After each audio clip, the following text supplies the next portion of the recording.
दवां पहाड़ियां दा जिक्र है। एक दा नां है सफा ते एक दा नां है, सारे बोलो, एक दा नां है सफा ते एक दा नां है मरवा। हजरत इब्राहीम अलैहिस्सलाम अल्लाह दे हुक्म दे नाल अपनी बीवी अपनी जोजा मोहतरमा हजरत माई पाक हाजरा नूं और अपने साहबजादे जेड़े अजे दुध पींदे सन हजरत इस्माइल अलैहिस्सलाम जेड़े नबी पाक दे जद्दे अमजद भी ने, हजूर दे शजरे विच आउंदे ने, इन्हां दोवां हस्तियां नूं मक्का पाक वाली जगह ते छड्ड गए ते उस वक्त इंज रौनकां नहीं आईयां। रौनकां उदों लगियां ने जदों नबी दा दादा उत्थे आया, हजूर दे दादा जान आए। वो दिहाड़े कुछ गुजरे ते राशन मुक गया, पानी खत्म हो गया। हजरत इस्माइल अलैहिस्सलाम चूंकि बच्चे सन ते प्यास की शिद्दत हुई ते मां नूं वेख के बर्दाश्त ना रहा। मां ने अपने बेटे नूं उस जगह ते रखिया जिस जगह ते अज आबे ज़मज़म दा कुआं है, जिथे आबे ज़मज़म दा कुआं है, और नाल ही सफा मरवा दियां पहाड़ियां ने। अल्लाह मैनू तुहानू हर साल उत्थे लै जाए, अल्लाह मैनू तुहानू अजे बैतुल्लाह दी सादत अता फरमाए, बारहा उमरा शरीफ की सादत अता फरमाए, उन्हां गलियां नूं चुम्मण दी तौफीक अता फरमाए जिथे अल्लाह दा सोहना महबूब टुरदा रहा है। माई पाक उन्हां पहाड़ियां ते दरम्यान चलियां गईयां, 7 चक्कर लाए। एक बारी सफा ते जांदियां ने, एक बारी मरवा ते जांदियां ने। जदों सफा ते जांदियां ने फिर बेटे दा ख्याल आउंदा है, फिर दौड़दियां ने वापस, फिर मरवा ते जांदियां ने कोई पानी वाला जी लभ जाए। अल्लाह अकबर।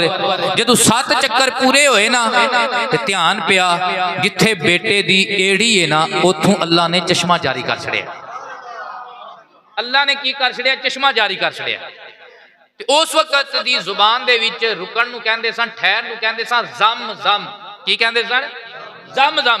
माई पाक ने वेख्या मेरे बेटे दी जिथे अड्डी लगी है, हजरत इस्माइल अलैहिस्सलाम दी जिथे अड्डी लगी है, नूरे मुस्तफा दे अमीन दी जिथे अड्डी लगी है, उथे चश्मा पानी दा उभर पिया है। माई पाक ने ओदे आले दुआले ना रेका बना छड़िया, ओदे आले दुआले बन्नी बना छड़ी ते नाल आखिया पानिया जम जम रुक जा।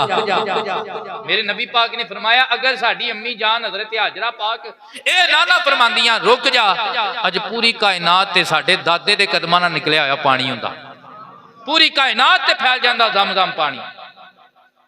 वो जिस वक्त हजरत हाजरा पाक दौड़ियां ने ना, अल्लाह नूं अदा बड़ी पसंद आई, अल्लाह नूं अदा बड़ी पसंद आई। अल्लाह ताला ने फरमाया ऐ पहाड़ियो तुहाडे उत्ते सब्जा कोई नहीं, ऐ पहाड़ियो तुसी पत्थर दियां पहाड़ियां। अज भी उन्हां दी बाकियात मौजूद है। काला पत्थर सफा, काला पत्थर मरवा, काला पत्थर।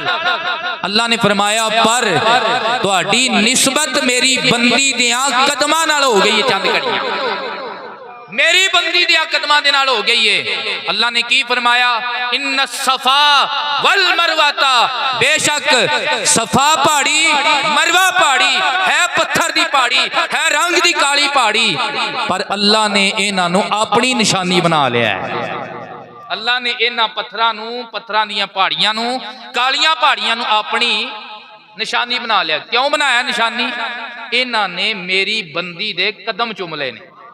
अच्छा हुण मैं तुहानूं लैके जाना चाहना सईदा पाक दी बारगाह विच, पर किसे गल दे नाल, किसे गुर दे नाल, किसे तरीके दे नाल तुहानूं गल समझाना चाहना। अल्लाह अकबर।